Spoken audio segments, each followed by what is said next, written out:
Remembers, that's me. A little bit of memory laning, a little bit of bringing back what was good about the good old days. I always say, don't throw the past away. You might need it someday. That day is right now. I've been reminiscing at great length. Why don't we sometimes listen to the reminiscent? I was thinking about the days of Bing Crosby. People always ask me, I had 500,000 guests on my TV show. What a career. 5 U.S. presidents. Had Ronald Reagan 5 times. Had the telephone once. Hello? Kevin, I'll call you back in 3 minutes. Don't run away.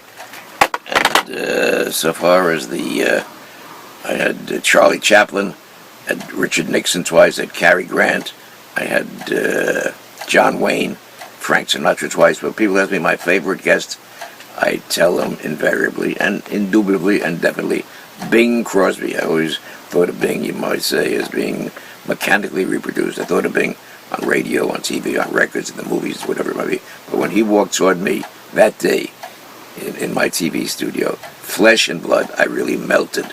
I really and truly melted. And we got him on the air. And, I'll tell you one thing about Bing. He was not the happiest and jolliest and most friendly man that ever lived. Bing was a little bit up in the air, a little bit snobbish. But that day, I'll tell you one more thing about Bing. He was so unromantic, so kind of ironic that the most romantic balladeer of all time was unromantic in singing. He would tell his songwriters, they would always tailor songs just for Bing, for his many great movies. He would tell them, don't put the word I love you twice in one song. Shows you. So that vowed his wishes, and they put the word I love you once in every song. But the time that he was on my show, he was so unlike Bing. He was the most friendly. One of the reasons he was very friendly that day was because the telephone was ringing. Hello?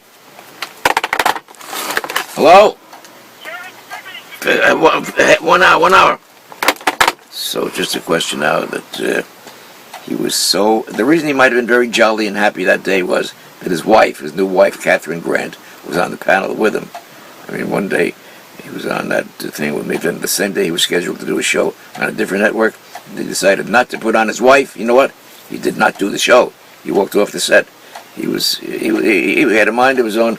Many, many times he would tell his friends, I don't want to make a movie. I don't want to make a film. I want to go out with the boys and do some hunting, do some fishing.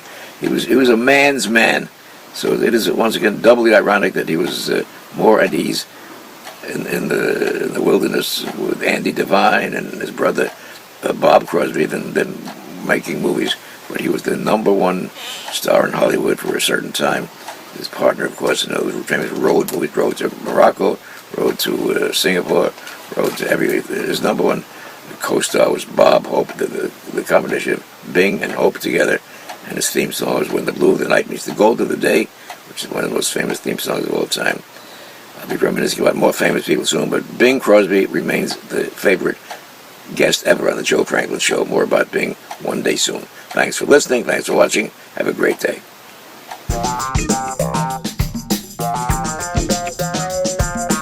Joe Franklin remembers. I'll be remembering with you everybody. Jack Bendy, Eddie Cantor, Al Jolson, Rudy Valley, Kate Smith, Bob Hope. Judy Garland, Mickey Rooney, the golden age of show business, Betty Davis, everybody. And they'll give you everything in the way of behind the scenes, behind the screens, what happened on stage, backstage, in various stages of their lives. It'll be most compelling, exciting, fascinating. I'm looking forward to doing it, and I'll be proving with you and for your mommies and daddies that everything old is new again. So be watching for me and Joe Franklin Remembers, the memory lane as it was meant to be, the best of the past. The past is not passé. We'll be reminiscing all through these next many, many years. Let's be in touch as we present Listen to the Reminiscent. Thank you so much.